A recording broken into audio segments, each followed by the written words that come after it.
Good evening, Year 11 parents. I'm Mrs. Carroll, and I'm going to be talking to you today about how to support your child in their English language and their English literature GCSE.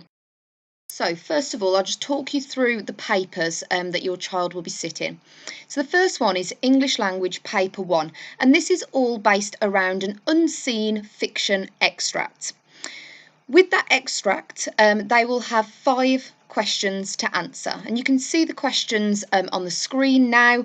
So it starts off quite simple with listing 4 things that they learn, and then it builds up in complexity. So they have to analyse the writer's use of language, the structure of the text. They have to be quite evaluative, talk about how far they agree with a particular statement, and then so that's the first 40 marks. The final 40 marks are writing a narrative or description based on an image that they're given or a sentence starter.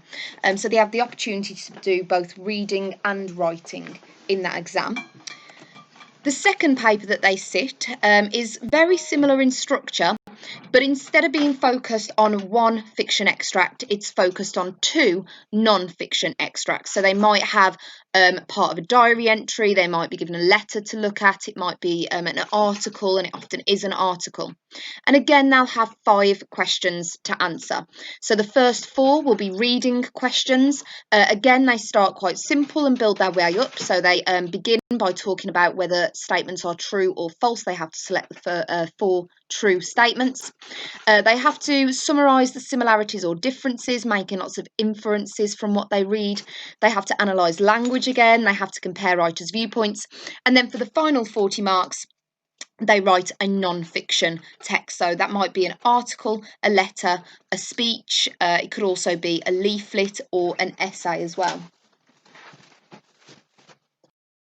As well as their GCSE English language, the students also have to sit GCSE English literature, which tests some similar skills, but the difference with English literature is the texts aren't all unseen. Some of them they have been studying for the last 2 or so years.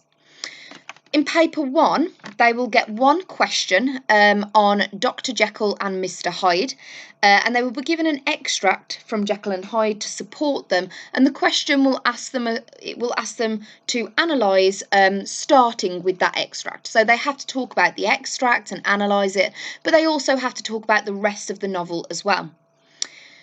Students will also be given a choice of 2 questions, and they'll have to answer one of those on an inspector calls, and that's without having any extracts. Now, an interesting thing to note here is that these examinations for English literature are closed book exams. That means that the students will not have a copy of the text in front of them, so they must learn key quotations from the texts that they can use to talk about the rest of the play or novel. They must also apply contextual links, so that means that they need to be able to talk about the author and the time period that this was written. Paper 2, students will have 1 question with an extract to support them on Romeo and Juliet. And then the second part of paper 2 is all about unseen poetry. So they will have 1 unseen poetry analysis question. They'll be given a poem and asked a question about it, and they'll have to write an essay. They will also be given just a short 8-mark comparative question where they compare that first unseen poem to a second unseen poem. And again, that exam is closed book. Now, obviously, that doesn't matter for the unseen poetry because they'll have them in front of them, but it does matter for Romeo and Juliet. It means that your child will need to revise quotations, key quotes from Romeo and Juliet that they can apply in their exam. So what can you do then to support your child in both their language and literature revision? Now, the first thing is that we can never underestimate the power of reading. The more that your child is reading, the more fluent a reader they'll become, the more their comprehension skills will improve, and this will help them both in their GCSE English language, because obviously they're examined on unseen texts that they may never have seen before, so comprehending those texts is so important. And it's also going to help them with their literature texts, some of which are quite challenging texts to read. You've obviously got Romeo and Juliet by Shakespeare, you've got Jekyll and Hyde, which is a 19th century text. So the more your students are reading and becoming really proficient readers, the better chance that they have at succeeding in English. And as much as I say that, it will also really support their success in all of their other subjects as well, because it will really help them with reading the questions, even when it comes to something like maths and science, and it will help them with the large amount of reading that they might have to do in in subjects such as history or geography, for instance. So to support them with that, we have a 16 before 16 list here at Aldersley. So we've picked 16 books that we feel our students should have read by the time that they are 16.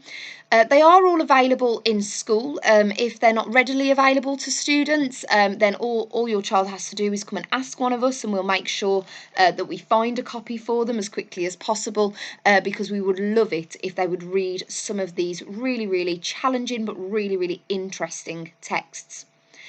We also want to encourage for students to read whatever they want to read as well, and really enjoy their reading experience.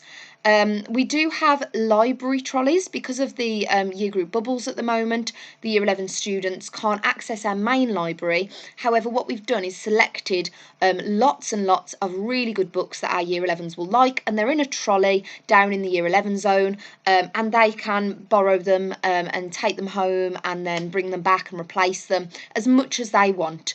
And lots of our students are making use of those library trolleys, but not every student yet. So if your child is saying that they haven't got anything to read, they don't like anything that is available to them, please just tell them to come in, have a look in the trolley, or ask any of their teachers. Obviously they can start with their English teacher, but any teacher would be happy to help them and give them some recommendations of what they might read. If they come to speak to me, Mrs. Carroll or Miss Seeney, with a particular book that they would really like to read, if they have something specific that they fancy reading, then we will order it, and within the week we'll be able to give them a copy of that. So we're really keen to do whatever we can to make sure your child is reading. So if there's anything we can do to support them, you just let us know, or get the student to come and speak to us. In terms of choosing appropriate text to read, we use the 5-finger rule. So to do the 5-finger rule, all you have to do is open a page of a book that you fancy reading and count how many words you don't understand. If there's one word that you don't understand, then it's probably too easy. If there are 2 or 3 words, it's just right. If it's 4 words, it might be quite challenging, but it's okay to try it. Definitely encourage our students to go for that. And if it's 5 plus, then it's probably too difficult. So if your child wants to read a new book, then get them to use the 5-finger rule, just to check that it is the right level of challenge for them. 3 or 4 would be perfect if there's 3 or 4 words per page that they might not understand. And when we're talking about reading, it doesn't just have to be fiction. I know a lot of our students in Year 11 love reading non-fiction, whether it is news stories, it might be magazines, it might be autobiographies or biographies.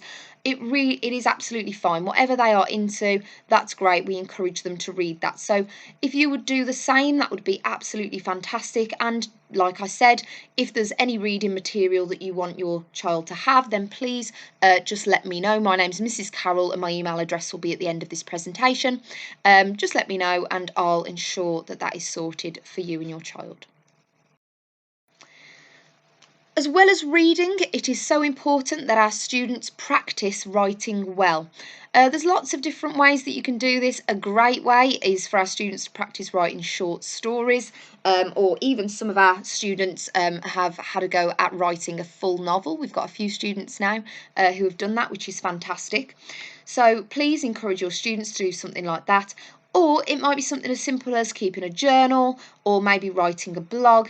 Any writing is absolutely fantastic, but what is even better is if you could check it with them, if you could look at what they are writing and support them in making sure that they are writing well, give them some tips, what they're doing, what they're doing well, and maybe what they could improve on. If you don't feel confident doing that, then obviously encourage your child to come and speak to us, come and show us any of their independent writing that they've been doing, and we'll give them a few pointers about what they could do.